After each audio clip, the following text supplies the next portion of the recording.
दोस्त नमस्कार। अपने यूट्यूब चैनल में आप लोग का स्वागत करती हूँ। रानी ब्लॉग में आप लोग का स्वागत है। दर्शक लोग, जितने दर्शक हमारे यूट्यूब चैनल से देख रहे हैं उनको सभी को हमारा नमस्कार है।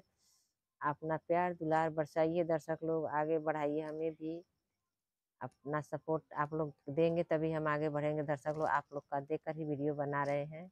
आप लोग के भरोसे, आप लोग के सहारे, आप लोग हमारे दर्शक जितने हैं उनसे सभी से हमारा निवेदन है कि आप लोग हमारा सपोर्ट करिए, आगे बढ़े दर्शक लोग। चलिए, आप लोग के बीच एक बहुत प्यारा, बहुत सुंदर ललना गीत लेकर आए हैं। कैसा लगा कमेंट बॉक्स में राय जरूर बताइए दर्शक लोग। माँ बेटियों के बीच का गीत है, देखो कैसे बेटी माँ के लिए कह रही है। आप लोग गीत के माध्यम से सुनने को आपको लोग को मिलेगा। आप लोग जरूर सुनिए, फुल आवाज़ कर कर वीडियो देखेंगे सुनेंगे तो आप लोग को भी अच्छा लगे, कमेंट करने में भी अच्छा लगेगा, हमें भी अच्छा लगेगा। अरे कहारा डोलिया उतारे नदी के किनार रे लाला नवा। अरे डोलिया उतारे कहारा नदी के किनार रे लाला नवा। अरे माई मोरा रोवत होइयन आंसुआ ढुरुकत होइयन, आचरा भीजत होइयन। अरे पापा का कठिन करेजा रे लाला नवा। अरे पापा का कठिन करेजा रे लाला नवा।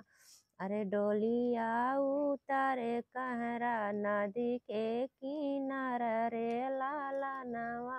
अरे नदी के किनार रे लाला नवा। अरे चाची मोरा जो हत होइए रहिया नीरे खत होइयन, आंसुआ ढुरुकत होइयन, आचरा भीजत होइयन। अरे चाचा का कठिन करेजा रे लाला नवा। अरे चाचा का कठिन करेजा रे लाला नवा।